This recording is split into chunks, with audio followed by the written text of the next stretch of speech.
Good morning to our U.S. audience, and good evening to those of you joining from Japan and other parts of Asia.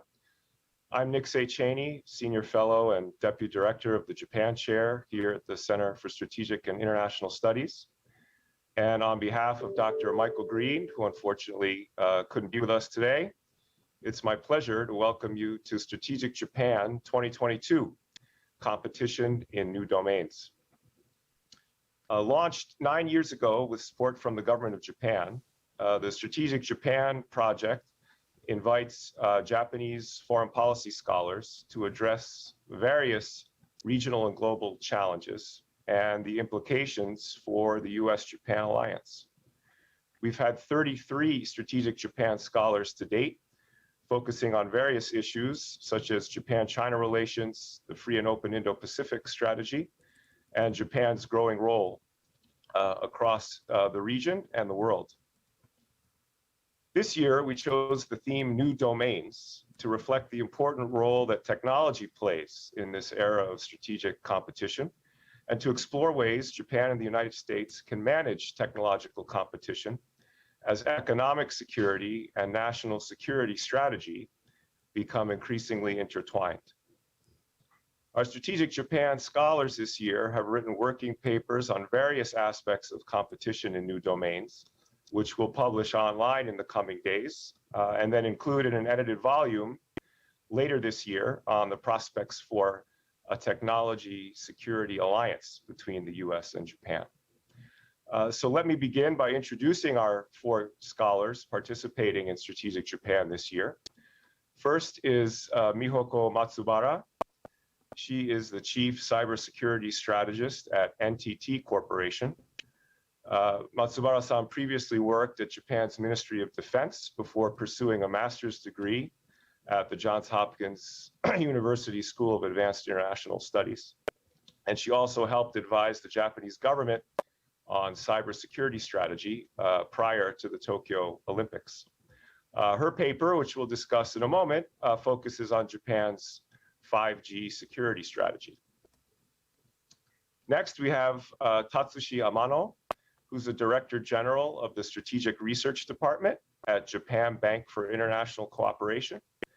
Since joining JBIC in 1995, Amano-san has worked in several departments, including legal affairs, corporate finance, policy planning, and new energy and power finance. His paper is on Japan's economic statecraft, with a main focus on economic security. Next, we have Fukunari Kimura, who's a professor at Keio University and chief economist at the Economic Research Institute for ASEAN and East Asia. He previously served as dean of the Graduate School of Economics at Keio University, the representative director for the Tokyo Center for Economic Research, and the president of the Japan Society for International Economics. His paper focuses on e-commerce and the prospects for shaping China's approach to digital governance. And last but not least, we have Sugio Takahashi, the head of the Defense Policy Division at the National Institute for Defense Studies. He previously worked in the Office of Strategic Planning at Japan's Ministry of Defense and as a deputy director, where he was on the drafting team of the National Defense Program Guidelines of 2010 and 2013. His paper is on the connection between technology and strategy and how the US and Japan can utilize advanced technologies to strengthen alliance cooperation. I will engage each of our scholars in a brief dialogue, and then we'll field some questions from you all in the audience. You can submit your questions via our event page on the CSIS website. So without further ado, let's begin, and I'll start with Matsubara-san. As mentioned, Matsubara-san, you focused on Japan's 5G strategy. So to start, why don't you tell us about the drivers for Japan's 5G strategy and why you think that's so significant? Sure. Thank you. So the keywords of Japan's 5G strategy or 5G security strategy are open and global. And the strategy is an arena for strategic competitions driven by multi-vendor approach rather than a vendor lock-in. So Japan seeks to advance secure and open 5G networks and use the O-RAN radio access network or O-RAN framework to mitigate challenges to 5G supply chains. So given that the world currently has only a limited number of 5G vendors, many countries are concerned about the vendor lock-in, and reliance on a single vendor makes it so difficult to shift to another or other vendors due to associated cost. So vendor lock-in also raises questions about supply chain risk if the vendor decides not to continue to provide technology and related support services for business or geopolitical reasons.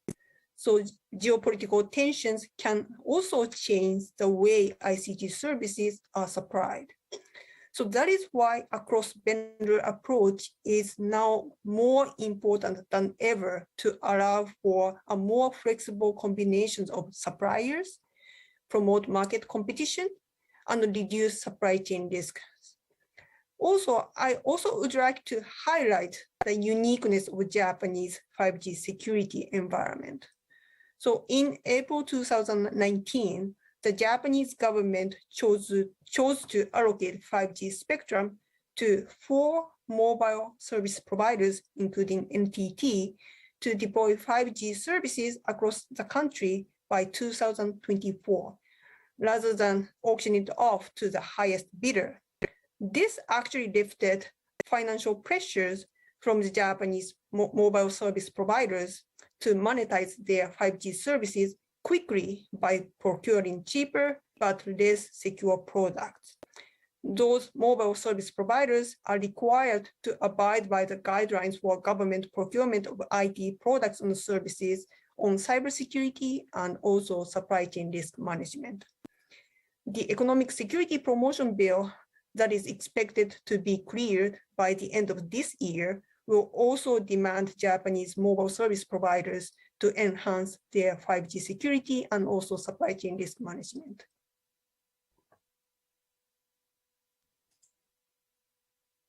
Thank you, Matsuda-san.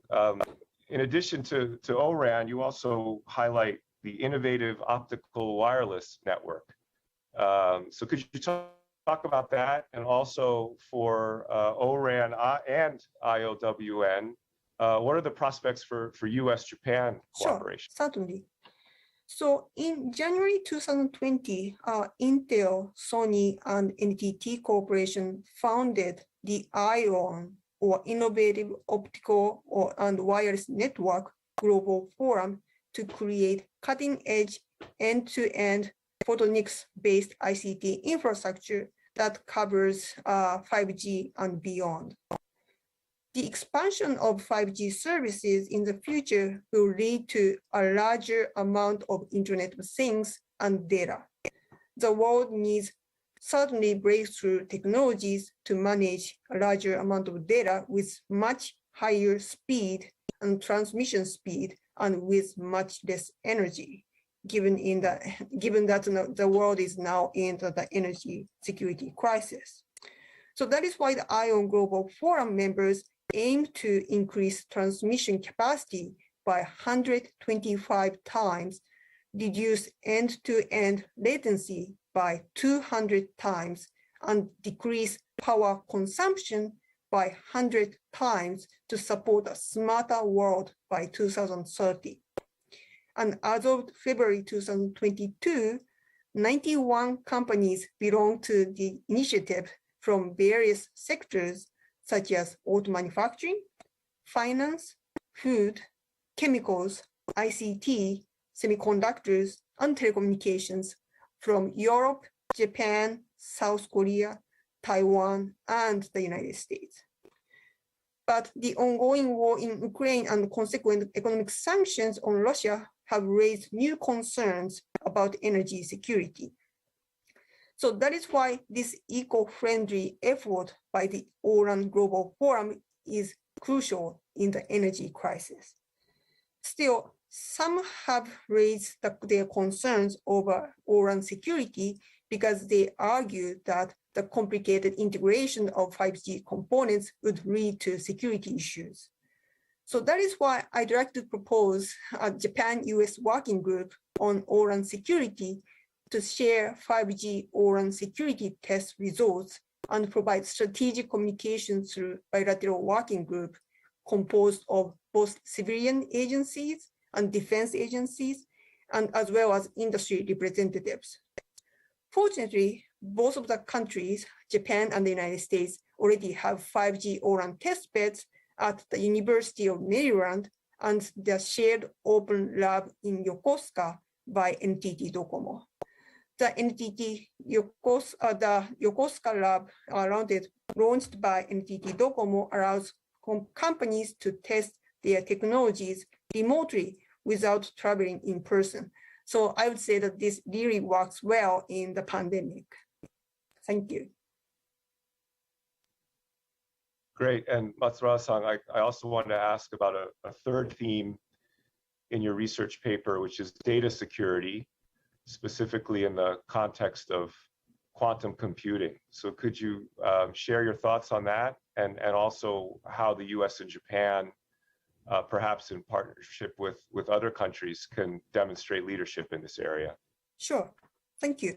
So the expansion of 5G services will produce a larger amount of data and connected devices. So that is why data security or cybersecurity will become more important in the future. But mathematicians from the US National Institute of Standards and Technology, or NIST, and Booz Allen Hamilton already have raised warning about a risk that a nation-state adversary is harvesting a large amount of encrypted data in hope of decrypting it with quantum computers in the future.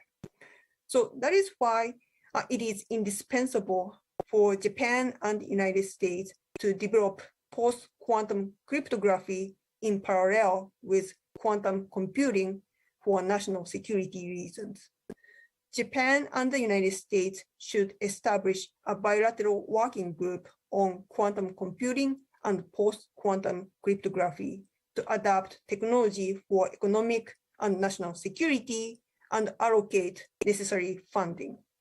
So this will be a good topic to discuss at new economic 2+2 meetings between Japan and the United States.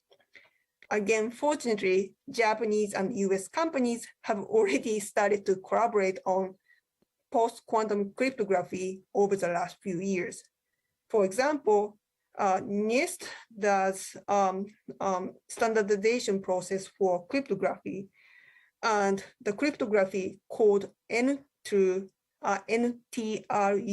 made it to the final round of the NIST post-quantum cryptography standardization process in July 2020. They are still in the process for review. But the NTRU team consists of researchers from United States and Japan, specifically Algorand, Brown University, NTT, etc. And in February 2022, Siena, JP Morgan Chase, and Toshiba demonstrated the full viability of a first of its kind quantum key distribution network for metropolitan areas that is resistant to quantum computing attacks. This sounds really promising. So these technologies would help the alliance between Japan and the United States to enhance their cybersecurity in general, including data security in the global geopolitical crisis. Thank you. Thanks, Matsuura-san. I think you tabled some very interesting themes for consideration. The importance of ICT infrastructure, data security, and also public-private partnerships, and making sure that as the US and Japanese governments stand up a new mechanism to talk about economic policy, that the voices and the experience of the private sector are included in those dialogues. So thank you very much. So we've talked about ICT and 5G strategy as a new domain. we're going to shift now and engage Amano-san in a conversation about economic statecraft and economic security and what's in Japan's toolkit. So Amano-san, as Matsubara-san referenced, there is an economic security bill that passed the lower house of the Diet in Japan and will probably become law at some point later this year. So it's a very hot topic. But in your paper, interestingly, you point out that Japan has a history of practicing economic security with reference to export controls. So I was wondering if you could start by sort of sharing that history with us and describing what you think is in Japan's economic security toolkit in the context of economic statecraft. Well, thank you very much, Nick. And I really enjoyed this project. And with respect to the question you raised, the Japan's toolkit of economic security policy has evolved and shifted in accordance with the changes in the security environment surrounding Japan. Export control was initially created during the Cold War era in order to respond to the threat of communist countries. But after the fall of the Soviet Union, it shifted the focus to international terrorism and then slightly recalibrated due to the emergence of North Korea. Japan's investment screening was evolved in a little bit different way, that because Japan's investment screening was originally created by the liberalization of the Japanese market, and it was not designed to deal with any specific security threat. But in 2007, however, investment screening was finally aligned with export control to protect sensitive technologies. But the rise of China as a global power prompted a policy shift.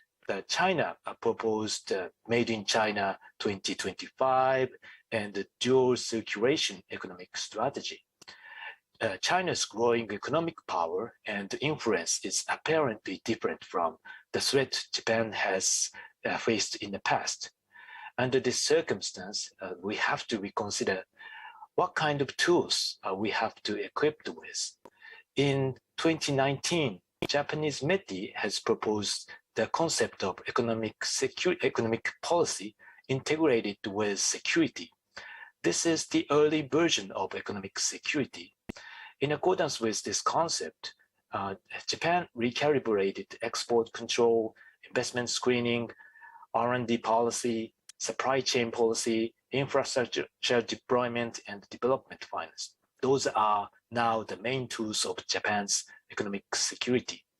But I think a key to this new challenge is external balancing, given that those policies could be implemented more effectively when we work with allies.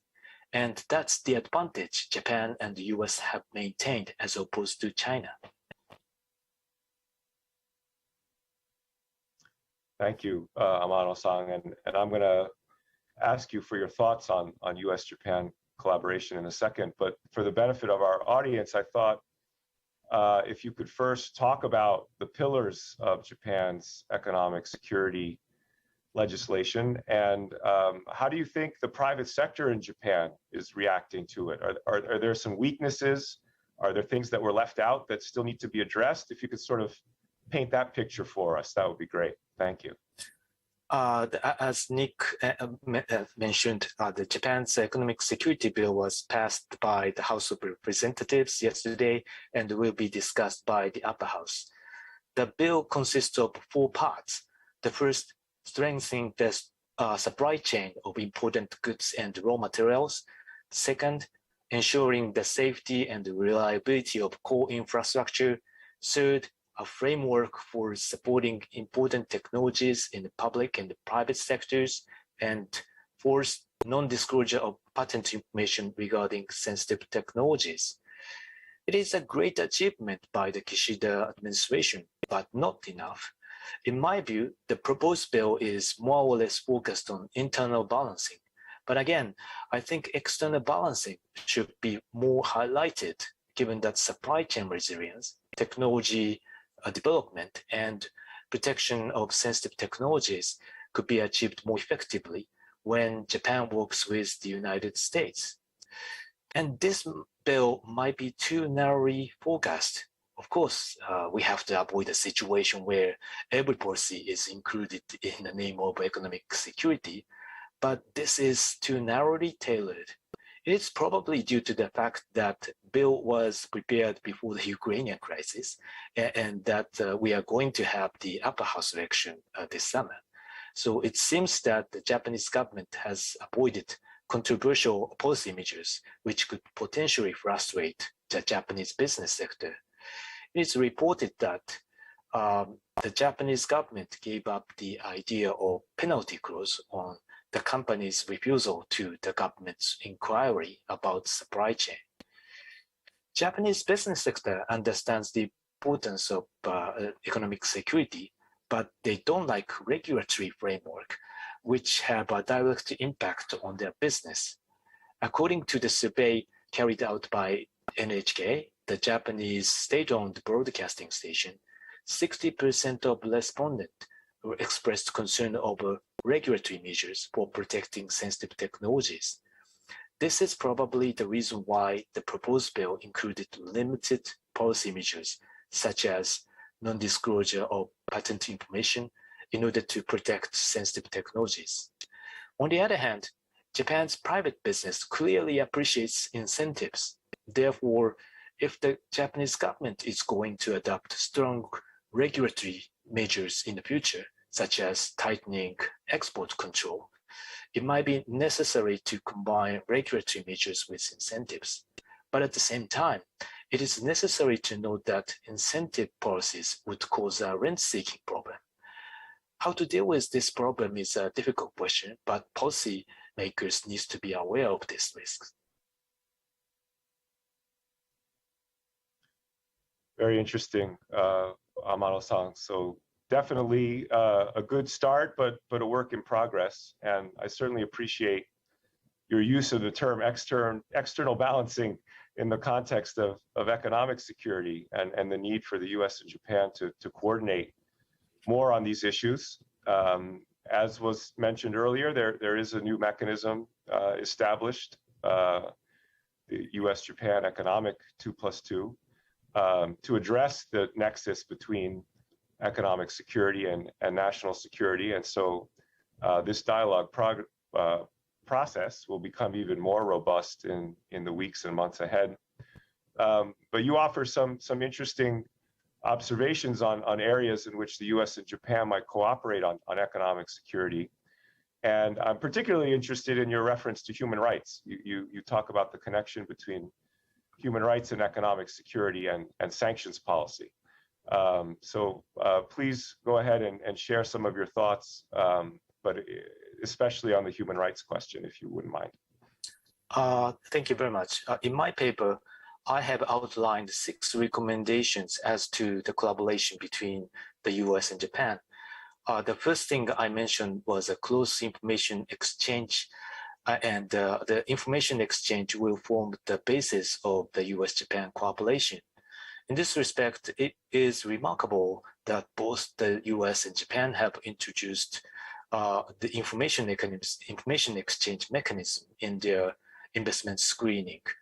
But probably this is not enough, and Japan was not listed as an accepted foreign state under Foreign Investment Risk Review Modernization Act, and probably the reason for this might be a problem with Japan's information protection, and that Japan should consider further how to protect the information provided by our allies. And the technology control by a small group of like-minded countries, I think it's the idea we would like to propose. Of course, the international regime of non-proliferation will continue to be a core of Japan's export control, but not all countries have the same level of sensitive technologies, so it would be useful to have a separate framework in order to expand policy options. But as you mentioned, if we form such framework, the question will be to what extent human rights violations need to be considered. And this is because Japan's export control is not designed to deal with human rights violations. The Japanese companies are fully aware of human rights issues, but the difficult situation for them is a catch-22 situation between Japan and the host country. I think it is necessary to establish a clear legal basis with which we can consider human rights issues. However, export control and the inward direct investment regulations can be implemented only when the companies cooperate with the government. Both Japan and the US should engage private business when we consider economic security cooperation, but at the same time, we should bear in mind that the risk of protectionism and also rent seekings as well. Great, thank you, Amano-san. And I'm sure we'll have some follow-up questions in the discussion periods. Thank you very much. We're going to turn now to another important domain for Japanese foreign policy and U.S. Japan cooperation, and that's rules and norms in the digital economy. So Kimura Sensei, it's a pleasure to have you here and talk to you about these issues. You wrote a very interesting paper about how to use a rules-based approach to shape China's thinking with respect to digital governance, and we'll get into that in a second. But since the United States withdrew from TPP, Japan has demonstrated remarkable leadership capacity in terms of regional economic integration and the global debate on the digital economy and rules and norms. So if you wouldn't mind, it would be great if you could start by sort of summarizing how central Japan's leadership role is, and then we'll segue to how we might shape China's thinking on these questions. Thank you. Thank you very much, Nick. I'm not quite sure 100% that Japan has enough leadership or not, but at least many Japanese are proud of saving TPP and concluding CPTPP. And I think, and we believe that CPTPP is a particularly a very good basis for rule-based trading regime, particularly in East Asia. So, and that shows a sort of set of policy discipline for newly developed economies, particularly including China. So e-commerce chapter of CPTPP, actually that's exactly the same as TPP's e-commerce chapter. That was a pretty path-breaking in East Asia. So we have some sort of updates of the contents after other agreements that the US made after that. But I think that shows sort of a really skeleton of the US model that's quite different from an EU model or a Chinese model. So the free flow of data and the no data localization requirement, those are sort of principles. And then we have to address economic and social concerns as exceptions. I think this is the right approach in traditional public economics, actually. So I think that Japan subscribes this model very strongly, and many countries can accept this model too. Japan proposed a concept of data free flow with trust. That's DFFT. That's a bit weird English, actually, but that's in the same spirit, actually, basically. And then you see in September last year, China submitted a formal request for the accession to CPTPP.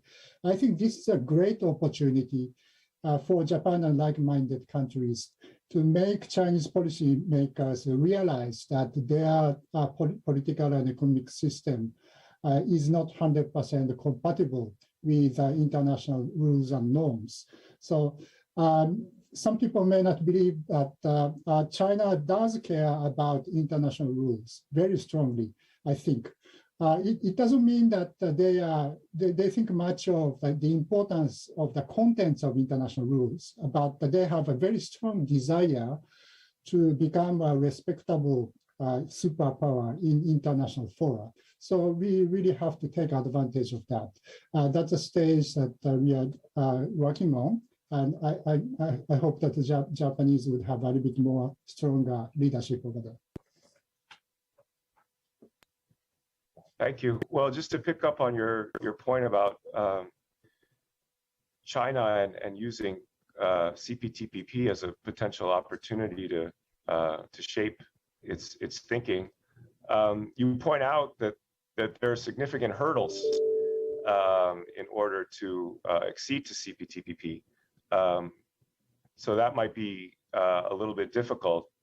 But you also make the case that despite the challenges, that the U.S. and Japan and other countries should continue to try to shape Chinese behavior through international institutions. So could you talk a little more specifically about CPTPP and China, and why you think there might be some potential there, despite concerns about China's commitments to rules and norms? Yeah, thank you very much. Yeah, the accession to CPTPP may not be very easy for China. There are a bunch of reasons. One is that the accession negotiations are always tough for an applicant. So all existing members have vetoes, and also no guarantee to receive exceptions and exemptions from the commitments that existing members did receive. However, Chinese leaders may think that their recent domestic reform will be enough to clear the threshold, and the rest is just a matter of negotiation. So some countries may give an easy approval. They have a lot of strong temptation that having a sort of a big economy like that, and then they would get a sort of a big economic benefits.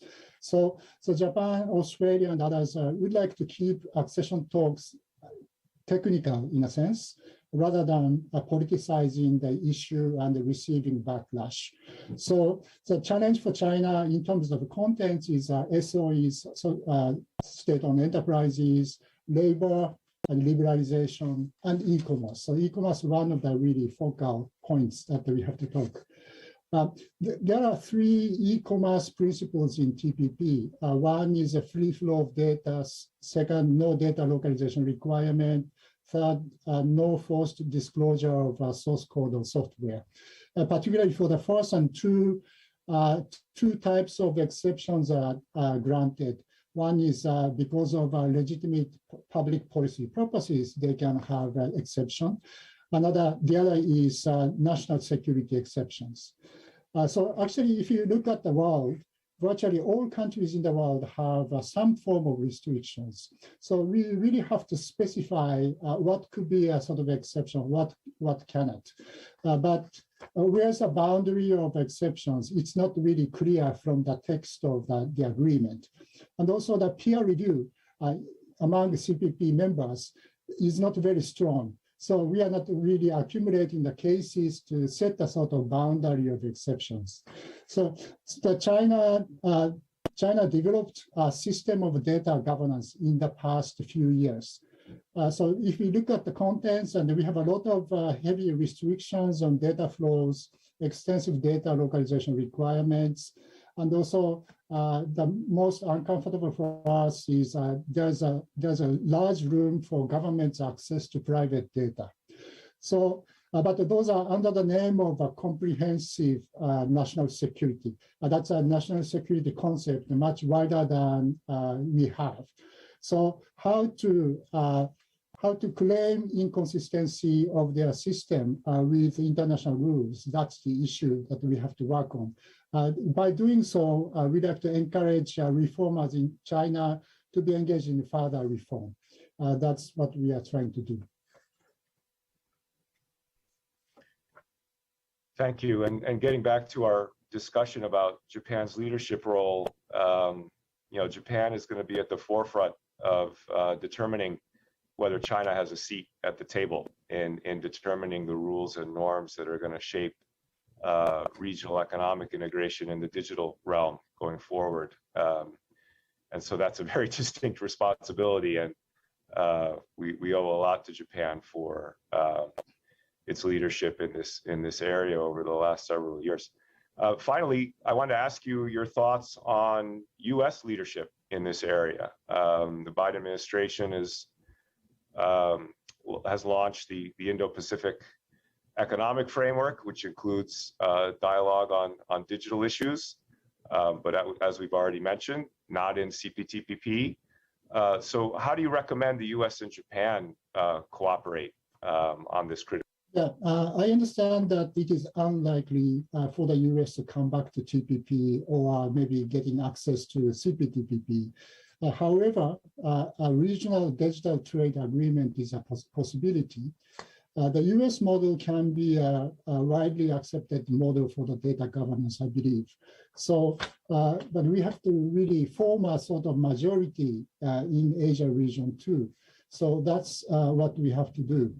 But in order to do that, we need to sharpen our conceptual argument against China's data-related policies. One possibility is making a clear distinction between personal data and non-personal data.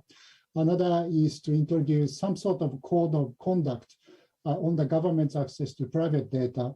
And the most difficult but effective will be to set a concept of national security and security exceptions. If you look at other Asian countries, they also feel uncomfortable for China's data policy. China monopolizes their own data, and they are collecting data from us. So hopefully, so we can have CPTPP members as a sort of starting point for forming those kind of regional agreement. And better do it in a hurry because many countries are introducing various kinds of restrictions right now. So sooner the better. That's what I like to suggest here. Thank you, Kimura-san, and certainly appreciate your concluding comment on the need for urgency. Finally, we're going to turn to Sugio Takahashi, who we asked to sort of think about the connection between technology and defense strategy. So Sugio, thank you for joining us. You started your paper by sort of talking about technology and strategy and whether technology can dictate strategy or whether it's the other way around. So before we get to regional security dynamics and technology and the U.S. Japan alliance, could you just elaborate on that a little bit and how you see the role of technology in shaping defense strategy in general? Okay, can you hear me? Okay, so yeah, technology is very important for security or all of the statecraft.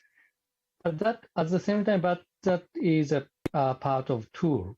So technology doesn't dominate strategy, but strategy defines how technology should be applied. No, strategy is a combination of ends, ways, and means.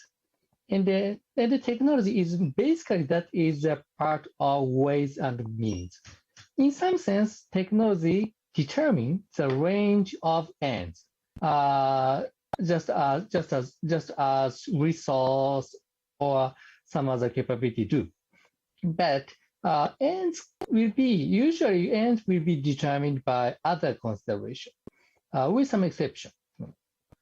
But now, the strategy under the Great Power Competition is the ends of strategy under the Great Power Competition will be determined by other consideration other than technology. I mean, if you look at the Chinese grand strategy, that is a challenge to the status quo in Taiwan, East China Sea or South China Sea or other parts of the region. And the US or Japan's grand strategy is basically the status quo, keeping the status quo, and in Taiwan, East China Sea, South China Sea or others. And these challenging or maintaining the status quo is actually that's the ends of grand strategy, and that ends is actually determined by political assessment or political consideration of these three countries, not driven by technology itself. So technology will be applied to achieve such kind of ends of grand strategy as challenging or maintaining the status quo. And of course, in that context, technology is a part of very, very important part of ways and means. But ends means challenging or maintaining the status quo. It was not determined by the technology. In that sense, I say technology is just a tool of strategy, not vice versa. Interesting. You mentioned that technology doesn't drive strategy with a few exceptions. Could you just go through some of those exceptions? Okay. And then we'll shift to regional security dynamics. I see. I think I can show you three examples. One is steamship. The second one is railroad. The third one is nuclear strategy.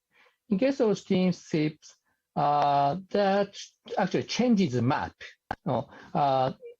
At that time, European major power could have much easier access to other parts of the world, which other parts of the world could not do.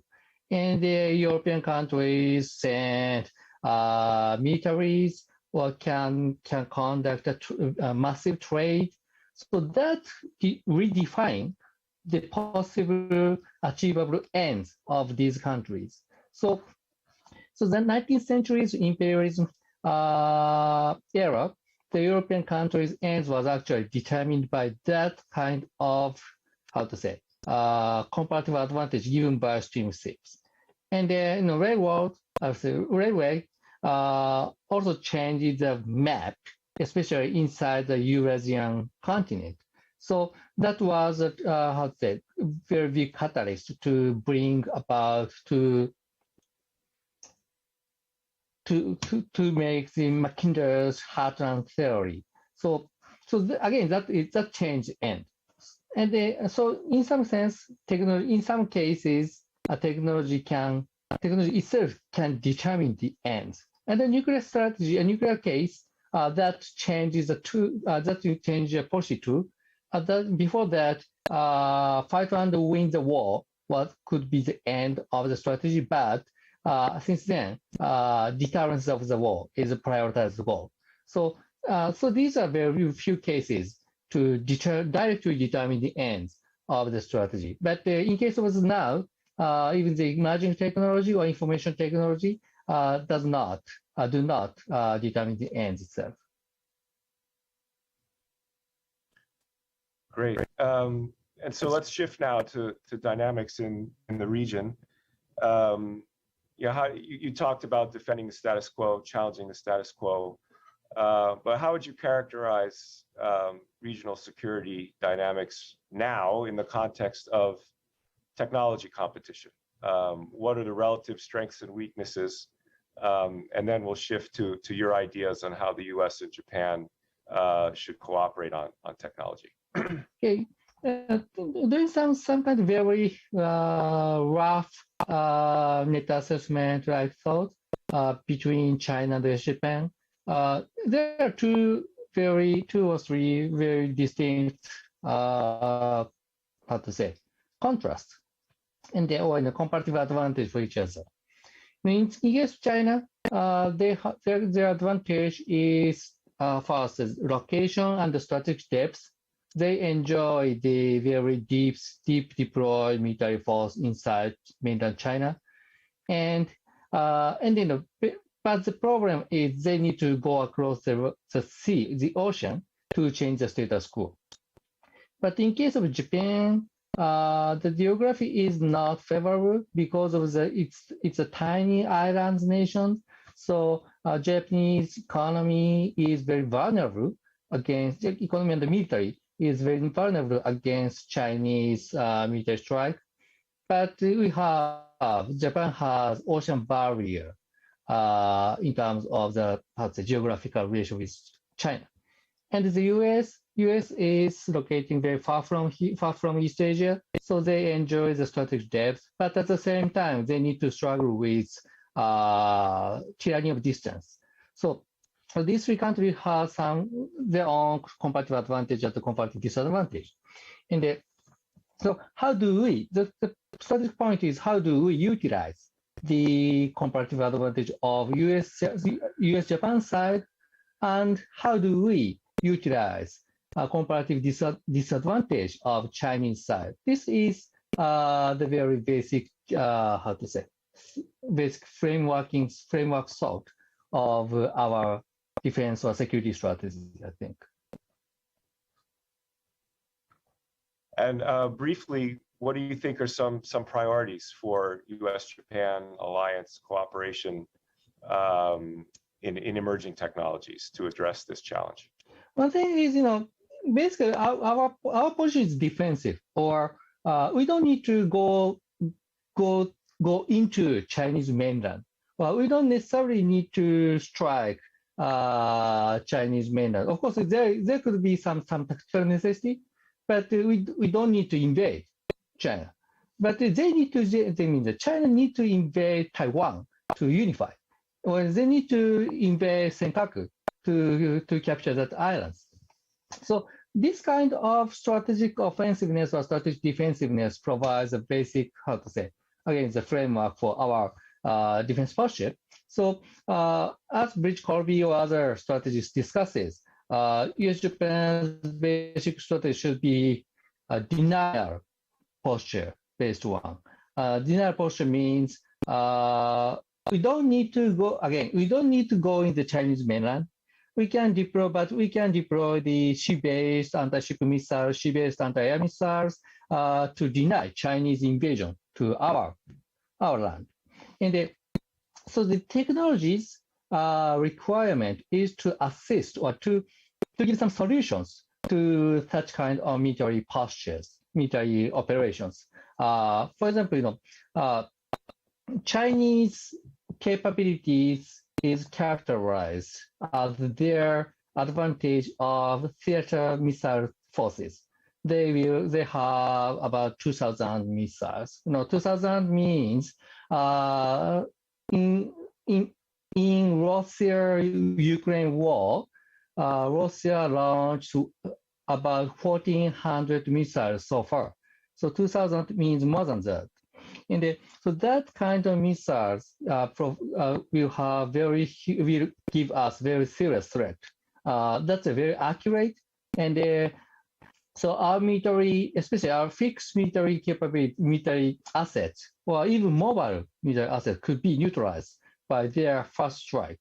So what we need to do, what we expect for our technology is to make Chinese precision long-range strike force blind, like a jamming system, or like very advanced cyber strike, or like GPS jamming. If we can blind their sensors, their long-range precision-guided system doesn't work. They cannot be long-range. So that is what I thought we should prioritize the investment for technology, including existing and emerging technology. Great, thanks, Sugio. I'm sure we could continue the conversation on all four of these domains for a long time, but time is limited. Right. We've got about 10 minutes, and I thought I would address some questions from the audience. Matsubara-san, let's turn to you first. There are some questions about information security, the issue of security clearance, and also whether you think, given Japan's 5G strategy, whether Japan is going to continue to push to become a member of Five Eyes. So if you could address that general theme, please, that would be great. Sure. So given that both economic security and national security are so dependent on the emerging technologies, including 5G or artificial intelligence and quantum computing or quantum cryptography. So not only defense agencies, but also civilian agencies and industries needs to collaborate more on both economic and national security. So it means that unless Japanese government started to expand its security clearance systems to civilian agencies and also industry people, it will be very difficult for Japanese to get involved in top secret or secret level of discussions with the United States or with Five Eyes countries. So I think that is why that Japanese government, at least initially, thought about to include security clearance system in the legislation on economic security promotions. This time, the bill seems to exclude that clause from the initial draft. But I think that it doesn't necessarily mean that the Japanese government doesn't talk about it in the future. So I think that Japan needs to readdress security clearance system on how to include security clearance system for industry people in the future. And I understand that some Japanese politicians and also some British politicians already raised their interest in joining, including Japan as part of the new Five Eyes framework. And again, it will be opportunity for Japan to better contribute to international security in this heightened geopolitical tensions on energy crisis, because Five Eyes are not only about intelligence sharing. Of course, it's a big part of it, but also it is about how to contribute to global economic security and international security for the rest of the world. So that is why I think it's going to be not only the golden opportunity for Japan, but also for the Five Eyes and the rest of the world as well. Excellent. Thank you, Matsubara-san. Amano-san, there's a follow-up question for you on the question of human rights, and that is, how do you think the war in Ukraine is going to impact Japan's approach to economic security? Do you see even more forward-leaning approaches from Japan in the near future? Thank you very much. That's a very interesting question. Of course, the Ukrainian crisis would create a broader impact, and also would have a substantial impact on the economic security policy going forward. But at the same time, we have to be aware that the economic security is a policy for under the normal the situation.